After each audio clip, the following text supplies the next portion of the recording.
रही बाकी रे रहेला हरदम हमारे पता की रे रहेला हरदम हमारे पता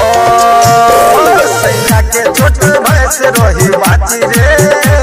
देखेला हरदम हमारे पता की रे कैसे कही देवर हमर हमारे को बोलेला कैसे कही देवर हमर हमारे को बोलेला सैया हमर चोली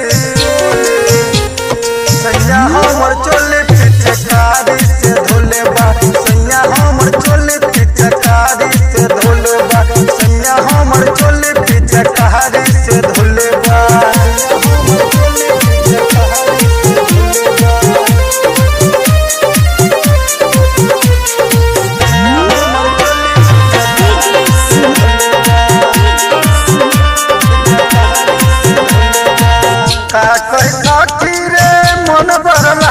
के काम सारा देवर है जीता केला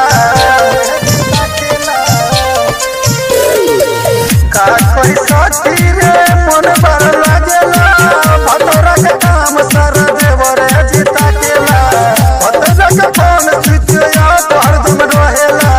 सैया जी के फोन स्विच ऑफ हरदम रहेला देवरा हमर चोली देवरा हमर चोली पिचकारी से धोले बा देवरा हमर चोली पिचकारी से धोले बा देवरा हमर चोली पिचकारी